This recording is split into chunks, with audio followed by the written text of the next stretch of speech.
Quer conhecer quais são os princípios que regem o Código de Defesa do Consumidor?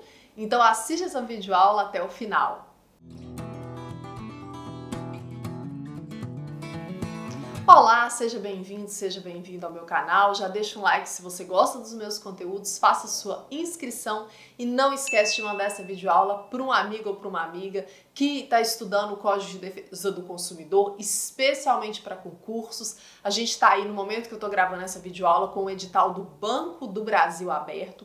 Então eu preparei uma sequência de 4 videoaulas sobre os pontos mais importantes do Código de Defesa do Consumidor. Se você está assistindo essa videoaula, já confere lá na playlist Código de Defesa do Consumidor, porque se essas aulas tiverem engajamento, se vocês gostarem, ao final eu posso até analisar umas questões do Banco do Brasil de anos anteriores, né, para poder ajudar o pessoal que vai fazer a prova. Então eu vou capturar a tela para vocês e é o seguinte: nós temos hoje a nossa aula 0, que é a introdução. Depois a gente vai ter a aula 1, a aula 2 e a aula 3 na sequência. Então continue me acompanhando por aqui. A proposta dessa aula 0 é falar sobre alguns princípios que regem o Código de Defesa do Consumidor. E aí, você pode estar pensando assim: ah, professora, mas o meu concurso não vai cair esse negócio de princípio não. O meu concurso vai cair só a letra da lei. Tá, tudo bem. Né? Tem gente que vai ver essas videoaulas para complementar os estudos da graduação, qualquer coisa nesse sentido. Gente, o estudo dos princípios, caindo ou não caindo no seu concurso, é importante para você entender a lógica por trás do Código de Defesa do Consumidor. Eles são os alicerces sobre os quais as diretrizes do Código de Defesa do Consumidor estão estabelecidas.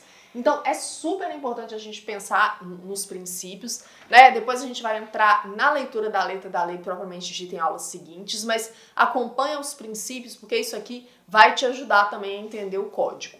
E aí nós temos um autor de referência da nossa aula de hoje, o Manual de Direito do Consumidor, volume único, dos professores Flávio Tartucci e Daniel Amorim Assunção Neves. Na verdade, o autor de referência é o Flávio Tartucci, porque ele que escreveu a parte material, né, o livro que eu tomei como referência para preparar essa aula, a parte processual, que é do professor Daniel Amorim, eu não utilizei para preparar essa aula. Então, professor Flávio Tartucci, o livro está aqui embaixo, um excelente manual. Se você quiser adquirir aí para completar os seus estudos, clica aqui e confere, que às vezes está no seu orçamento, né? Uma obra que eu recomendo muito. Então, olha só, o que são esses princípios do Código de Defesa do Consumidor? De acordo com o professor Tartucci, o estudo dos princípios consagrados, né, pelo Código de Defesa do Consumidor é um dos pontos de partida para você compreender o sistema adotado pela lei consumerista. Então, você estuda os princípios para você entender depois, né, os artigos do Código de Defesa do Consumidor, qual que é a base deles. Então, o professor Flávio Tartucci, ele diz ainda, né, que como é notório, a Lei 8.078 de 90, que é o Código de Defesa do Consumidor, ele adotou um sistema aberto de proteção. Então, a gente tem muitos conceitos legais indeterminados, construção vaga, né? E você compreender os princípios permite que você entenda melhor o caso concreto e até que você consiga resolver uma questão de concurso público sabendo qual que é a lógica, né, que a Código de Defesa do Consumidor utiliza. Isso aí sou eu que estou dizendo, né? Não é o professor Tartucci, não. Mas ele está falando sobre a importância dos princípios.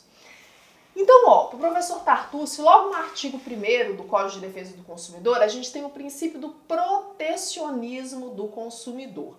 Gente, indiscutivelmente, o consumidor ele é a parte mais vulnerável nas relações de consumo. Então, essa lei, e olha que o nosso Código de Defesa do Consumidor é considerado uma legislação muito avançada, né? Conforme vista pelo pessoal lá fora, porque ele reconhece o consumidor como a parte mais frágil, como a parte vulnerável, como o hipossuficiente, a gente já vai falar mais nisso, e em razão disso que essa proteção é estabelecida. Então o professor Tartucci apresenta para nós o princípio do protecionismo do consumidor, que ele está no artigo 1º do Código, né, 8.078 de 90, que fala que o Código Consumerista ele estabelece normas de ordem pública e de interesse social. Então ele regulamenta o artigo 5º, inciso 32 da Constituição, que já fala que o Estado tem que promover a defesa do consumidor, e o artigo 170, inciso 5º da Constituição, que fala sobre a defesa do consumidor como um dos princípios da ordem econômica. Além do artigo 48, né, das disposições transitórias. Então, indiscutivelmente, existe uma proteção do consumidor com base nessa lei. E por que essa proteção existe?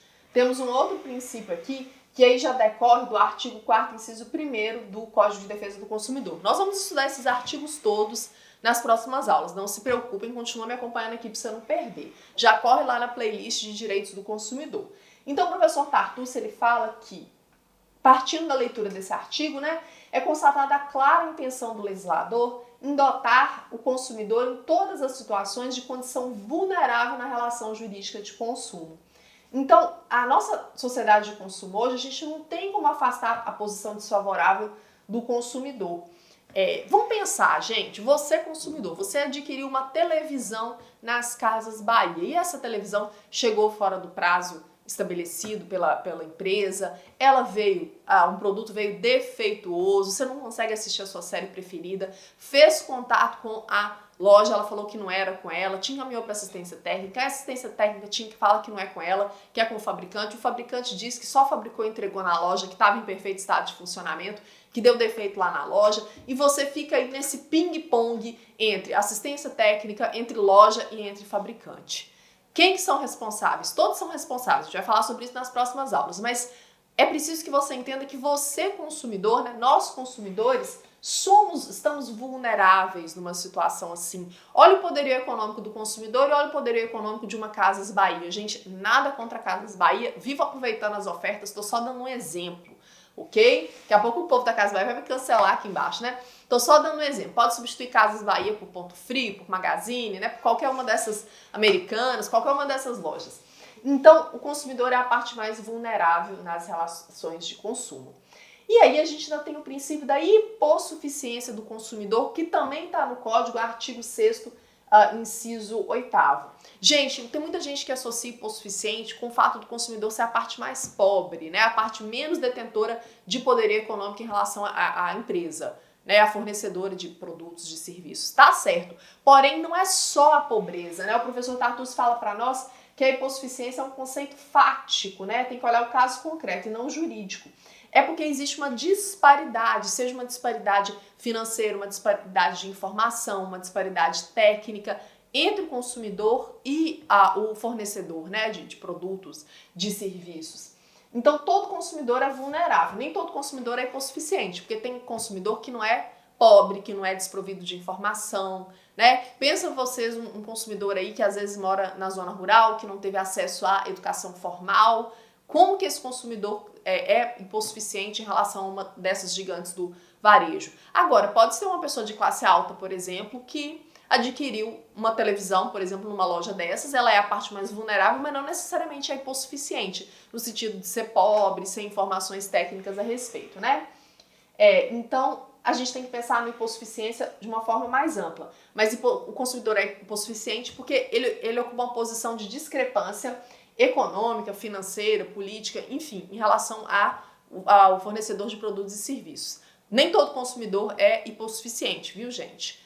Mas todo consumidor está, sim, em uma condição mais vulnerável. Ainda dentro da hipossuficiência, o professor Tartucci fala que ela pode ser técnica, por desconhecimento, pode ser a disparidade de informação e por aí vai. Princípio da boa-fé objetiva. O que isso significa? Artigo 4º, inciso 3º do Código. Boa-fé tem a ver com esperar que as partes ajam de forma correta. A verdade é isso, Então, o professor Tartucci, ele nos diz que nas relações negociais, consumeristas, tem que estar presente o justo equilíbrio, uma harmonia. Se as duas partes agirem de forma correta, vai haver uma harmonia nessa relação de consumo. Então, a boa-fé tem a ver com isso, fazer a coisa certa, em todos os momentos relacionados com a prestação de serviços, e o fornecimento de produtos. Então, a boa-fé objetiva, ela apresenta hoje a evolução do conceito de boa-fé. Boa-fé objetiva é aquela boa-fé que ocorre no caso concreto. Não basta a boa-fé subjetiva, que é a boa-fé psicológica, intencional. Eu queria agir correto nessa situação, Eu preciso agir correto, de forma correta nessa situação. Então, a boa-fé tem a ver com esse agir de modo a gerar esse equilíbrio entre as partes, na relação de consumo. Nós ainda temos um princípio super importante aí em tempos da sociedade da informação, gente? que o professor Tartucci nos aponta, que é o princípio da transparência ou da confiança, né? Artigo 4º caput e 6º, inciso 3º do Código de Defesa do Consumidor, Lei 8.078 de 90. Aqui a gente fala um pouco sobre a tutela da informação, né? Para o professor Tartucci, o mundo contemporâneo ele é caracterizado pela enorme velocidade e volume crescente de informações. Então a gente tem aí essa sociedade da informação, ela é uma arma de sedução, de acordo com o professor Tartucci, usada pelos fornecedores e prestadores de serviços para atrair o consumidor, né? Então é aquele patrocínio lá no Instagram, né? Aquele comercial que deve ter aparecido aqui quando você está assistindo esse vídeo. Aliás, se aparecer algum comercial, por favor, não pula o comercial, não fecha a tela, segura as pontas aí, né? Porque isso ajuda muito nós produtores de conteúdo.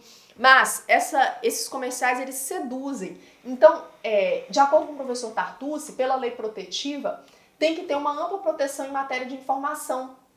Por exemplo, quando uma empresa fornecedora de um determinado serviço, ela está fazendo uma publicidade, ela tem que deixar claro que aquilo é uma publicidade para o consumidor, né? Não pode fazer uma publicidade como se fosse, por exemplo, um aviso do governo. Então, tudo isso tem a ver com essa transparência, né? Então, há uma ampla proteção em matéria de informação, inclusive em consonância com o artigo 5º, né? Inciso 14 da Constituição, porque hoje em dia existem riscos, né? Decorrentes da exposição das pessoas a um grande número de informação. Então eu não posso falar assim, por exemplo, você que tem um carro tal, você que tem um carro no modelo tal, está correndo riscos no volante, porque este veículo não oferece a proteção que a sua família precisa. O único veículo que oferece a proteção que a sua família precisa é o veículo Z. Eu coloco isso é uma publicidade. Eu estou dizendo que o carro que eu vendo é melhor do que o que a concorrência vende. Só que eu não posso transmitir isso como se fosse um aviso do governo, alertando as pessoas que, por exemplo, um determinado modelo de veículo posto no mercado não oferece segurança, né, e outro oferece. Então, eu estou dando um exemplo esdrúxulo. É só para vocês entenderem como que existe uma proteção por parte do código das informações que são levadas para o consumidor. Isso se relaciona até com a dignidade da pessoa humana, né? Com o respeito, a valorização do ser humano. O princípio da função social do contrato, né? Ainda para o professor Tartucci, o Código do Consumidor ele traz como princípio fundamental implícito, então não está em artigo nenhum, é um princípio implícito que a gente deduz pela leitura, né? A função social dos contratos. O que é a função social dos contratos? É tentar buscar um equilíbrio na relação de consumo, porque o consumidor ele sempre foi vítima de abusos da outra parte. Por isso que o consumidor é a parte mais vulnerável, porque ele precisa daquele produto, ele precisa daquele serviço, e o fornecedor de produto, né, o prestador de serviço, ele pode agir de forma abusiva, considerando que existe essa necessidade. Então, a função social do contrato tem a ver com buscar este equilíbrio de forma a proteger o consumidor. Ainda dentro dos princípios explícitos, né, a gente tem o princípio da equivalência negocial, artigo 6º, inciso 2º do Código.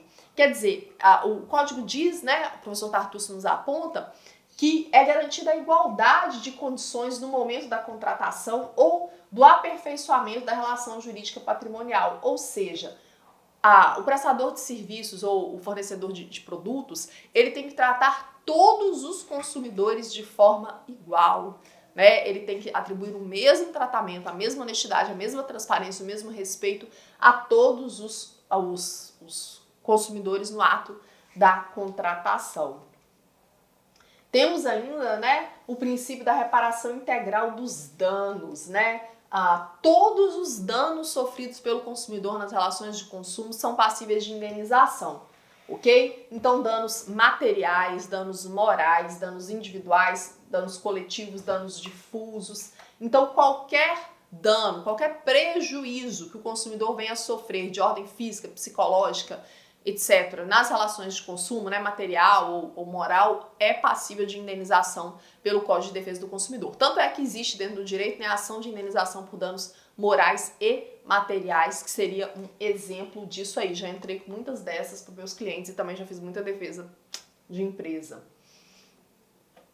Por fim, né, o último princípio que a gente vai falar aqui é o princípio de preservação do mínimo existencial ou do patrimônio mínimo dos consumidores e do crédito responsável, para a proteção e o tratamento do superendividamento do consumidor. Isso aí foi uma novidade, viu, gente? Foi uma novidade que o Código de Defesa do Consumidor sofreu, salvo engano, em 2021, que foi uma série de medidas voltadas para prevenir o superendividamento. A gente sabe que nem todas as pessoas sabem fazer a própria gestão financeira, né? A educação financeira deveria ser ensinada nas nossas escolas, ela é importante independente da classe social, pelo menos eu acredito nisso, mas muita gente que às vezes não teve acesso à educação financeira, seduzido pela sociedade de consumo, está sujeito ao superendividamento. Então, de 2021, né, o professor Tartucci, ele fala que a lei do superendividamento, a lei 14.181 de 2021, ela incluiu no código, de forma expressa e incontestável, né, o princípio da preservação do mínimo existencial dos consumidores e o princípio do crédito responsável. Ou seja, o consumidor, quando ele está endividado e submetido a cobranças, a invasão em seu patrimônio e tal, sempre tem que ser respeitado o mínimo existencial, ou seja, tem uma esfera do patrimônio dele que é aquilo que ele precisa para a sobrevivência, para ter uma vida digna, que ainda que ele esteja super endividado, não pode ser tomado dele, né? Não pode ser tirado dele, sob pena de reduzir a sua condição de dignidade. Isso estava na linha do que já previa o enunciado 3, né, do Instituto Brasileiro de Política e Direito do Consumidor, mas essa lei do superendividamento vem trazer essa proteção, né, do mínimo existencial do patrimônio mínimo dos consumidores. E aí, para o professor Tartucci, para a gente finalizar, né, sobre o superendividamento, o parágrafo 1º do artigo 54A do Código, que foi incluído por essa lei de 2021, ele define o superendividamento, né, pode ser que isso caia na sua prova, como a impossibilidade manifesta do consumidor, pessoa natural de boa fé, de pagar a totalidade de suas dívidas de consumo, né, exigíveis e vincendas, sem comprometer o mínimo existencial. Ou seja, eu estou super endividado quando, para eu poder pagar as minhas dívidas presentes e futuras, eu preciso, para isso, comprometer todo o meu patrimônio, né, se eu fosse de fato pagar, ficando aí, né, sem o mínimo necessário para a sobrevivência, e a proteção do mínimo existencial tem a ver com proteger esse mínimo necessário para a sobrevivência. Coloquei aqui para vocês a obra de referência do professor Tartucci e Daniel Amorim Assunção Neves, embora eu tenha utilizado só a parte do professor Tartucci para preparar essa aula. O link vai entrar aqui embaixo e basicamente é isso.